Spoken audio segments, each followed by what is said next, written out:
तो भाई फाइनली मेरे बोर्ड्स एग्ज़ाम ख़त्म हो गए। तुम में से भी कईयों के हो गए होंगे या कईयों के नहीं हुए होंगे। Good luck for your maths exam. तो भाई अब एग्ज़ाम देने के लिए तुम्हारे पास एक पर्चा होना चाहिए जिसे एडमिट कार्ड कहते हैं। होपफुली तुम उसे कभी ना भूलो, बट तुम्हारे स्कूल में डेफिनेटली कोई ना कोई कभी तो भूल ही गया होगा। अब एडमिट कार्ड से तुम किसी भी हॉस्पिटल में एडमिट हो सकते हो और फिर अपना फ्री में इलाज करा सकते हो। अब एक बार मैं भी अपना एडमिट कार्ड घर पे भूल गया था, पर वो कुछ भी नहीं है। It's not a big deal अगर तुम्हें वो चीज़ पहले पता चल जाए। लेकिन मेरे साथ इससे भी गलत सीन हुआ था, वो मैं आगे बताऊंगा। तो ये बात 10th की है, जब मैं अपना एडमिट कार्ड भूल गया था और मेरा दोस्त भी उसी दिन एडमिट कार्ड भूल गया था, और हम दोनों फिर रिसेप्शन पे खड़े होकर घर वालों को फ़ोन मिला रहे कि एडमिट कार्ड दे जाओ। तो होपफुली वो हमको पहले ही पता चल गया था और हम स्कूल में ही थे। लेकिन इमेजिन तुम सेंटर के बाहर खड़े और देन यू रियलाइज़ कि तुम एडमिट कार्ड भूल गए। तो ज़्यादा डेंजरस स्टोरी यहाँ से स्टार्ट होती है। तो जो एडमिट कार्ड होता है उसके नीचे तुम्हें अपने साइन और अपने मम्मी पापा के साइन, किसी के भी साइन करवाने होते हैं। मैं हमेशा भूल जाता था और मैं हमेशा सेंटर के बाहर ही खड़े होकर बाहर उसमें खुद ही साइन मार रहा होता था। बट होपफुली वो चीज़ मेरे को पहले ही नोटिस हो जाती थी तो मैं साइन मार लेता था। लेकिन इस बार टर्म 2 के पेपर में, पहली पेपर में इंग्लिश का पेपर था, उसमें मैं अपने मम्मी पापा के साइन करना भूल गया उसमें, और मैंने वो चीज़ नोटिस भी नहीं करी। मैं सीधा गया, मैंने अपना रोल नंबर चेक करा और मैंने बाहर इन्विजिलेटर खड़े रहते हैं, मैंने उनको दे दिया वो पर्चा, और उन्होंने मेरा आई कार्ड वगैरह से मैच करके उन्होंने मेरे को अंदर भी जाने दिया। तो अब मैं अंदर जा रहा हूँ, मेरे साइन अभी भी नहीं है उस पर्चे पे। मैं अपना रोल नंबर देख के अपनी क्लास में जा रहा हूँ सीधा। भाई गलत सीन हो रहा। तो फिर मुझे अपनी क्लास दिखी और टीचर्स दरवाजे पे खड़े रहते हैं। मैंने वो पर्चा सीधा टीचर्स को पकड़ा दिया, उसमें कोई साइन नहीं है। वो चेक करने लगी और उन्होंने वो चीज़ नोटिस कर ली। बाहर बाहर जो इन्विजिलेटर खड़े थे उन्होंने नोटिस नहीं करी, पर उन्होंने कर ली। और अब वो बोल रहे कि इसमें तो साइन ही नहीं है। भाई मेरे को एकदम याद आया कि भाई साइन तो मैंने करा ही नहीं अभी तक है। वहाँ पर अंदर भी इन्विजिलेटर खड़े रहते, उन्होंने उनको बुला लिया, उन्होंने आवाज़ लगा दी उनको। और अब मैं वहाँ खड़ा खड़ा सोच रहा हूँ अब ये पता नहीं क्या करेंगे। स्कूल वालों को फ़ोन मिलाएंगे, घर वालों को फ़ोन मिलाएंगे, अलग पर्चे मंगवाएंगे। अब मुझे नहीं पता, मेरा दिमाग ख़राब हो रहा है। मेरा पहले ही पेपर के दिन भाई सारा सीन गलत हो रहा था। तो मैंने उनको एकदम बोल दिया कि मेरे पापा है ना बाहर ही खड़े हैं सेंटर के, मैं अभी साइन करवा के ले आता हूँ। जबकि ऐसा कुछ भी नहीं था, मैं स्कूल के बस में आया हुआ था। और ये बात सुन के उन्होंने मेरे को वो पर्चा वापस भी दे दिया। तो मैंने क्या करा, मैंने पर्चा पकड़ा और मैं ना साइड में सीढ़ियों की तरफ चला गया। सीढ़ियों से नीचे जा रहे थे बच्चे, ऊपर आ रहे थे। मैं वहाँ पर ही खड़ा रहा 2 मिनट तक। वो आते जाते बच्चे मेरे को देख रहे। तो मैंने क्या करा, वहीं पर सीढ़ियों में साइड में खड़े हो गए, मैंने सीढ़ियों पर रखी, साइन मार लिए।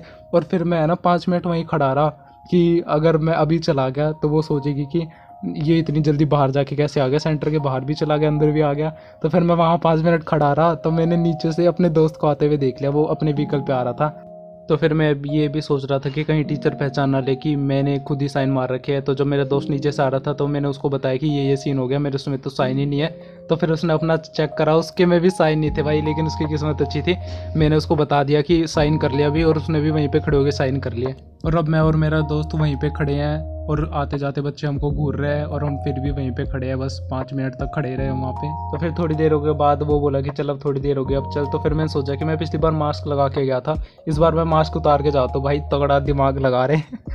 तो इस बार मैं मास्क हटा के जा रहा हूँ और मैं पूरा उम्मीद लगा के बैठा हूँ कि भाई वो काश वो मैडम ना पहचाने, या तो यकीन कर ले कि ये साइन इसी के, या तो वो ये सोच ले कि ये दूसरा बच्चा आ रखा कोई और वो नोटिस ही ना करे नीचे साइन। तो भाई मैं वहाँ पर गया तो उन्होंने पर्चा पकड़ के मेरे को सबसे पहले ये बात बोली कि वियर योर मास्क।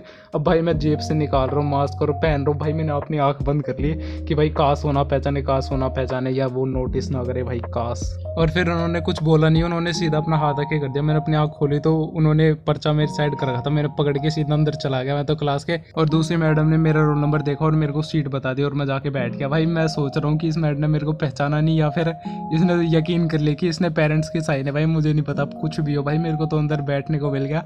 भाई अगर मैं ये चीज़ नहीं कहता ना कि मेरे पापा बाहर खड़े या ऐसे बहाना नहीं बनाता, तो डेफिनेटली मेरे घर वालों को या फ़ोन वगैरह करते, फिर तो गलती सीन हो जाता उस टाइम पे। तो तगड़ा दिमाग चल गया भाई। भाई गलत सीन था। तुम बताना तुम्हारे साथ कभी ऐसा हुआ कि नहीं भाई। और उसके बाद चौथा पेपर था शायद, उसमें ना मैंने दूसरे स्कूल के बच्चों को भी देखा कि वो बाहर खड़े हैं और उनके साथ भी यही सीन हो रहा है कि उनके भी में भी साइन नहीं है। और भाई वो टीचर के साथ बहस करे कि ये वो ही ऐसा गलती होगी, करने दो हमें, पेपर देने दो। भाई गलत सीन था वो भी। पर सबके पास मेरे जैसा दिमाग नहीं है कि ये बोल दे कि पापा बाहर खड़े और खुद साइन मार के लिए आए। और फिर मैंने फाइनली पेपर दिया और अच्छा गया मेरा पेपर। तुम लोग बताना तुम्हारे टर्म 2 के पेपर अगर तुमने दिए 12th के तो भाई कैसे गए, और ख़त्म हो गए होंगे तो बताना, नहीं हुए होंगे तो डेफिनेटली तुम्हारा मैथ या आईपी वगैरह का बचा होगा। और आर्ट्स वाला का तो अभी हिस्ट्री का भी है 10 तारीख को। मेरे को इसलिए पता है क्योंकि मेरे दोस्त है, मैंने तो कॉमर्स ले रखी है, मेरे तो हो गए सारे भाई। कॉमर्स वाले बच्चों के इतने तेज़ दिमाग चल जाए पेपरों के टाइम पे। तो वही यही थी एडमिट कार्ड की स्टोरी। तुम्हारी कोई हो तो डेफिनेटली बताना। ये मेरी पहली एनिमेटेड स्टोरी टाइम वीडियो है और भाई बहुत टाइम लगा इसमें, हर चीज़ उंगली से घिस रखी है। अब होपफुली भैया काइन मास्टर से एक्सपोर्ट हो जाए, वरना तो सारी मेहनत साफ़ है। अगर तुम देख रहे हो तो मतलब हो गई।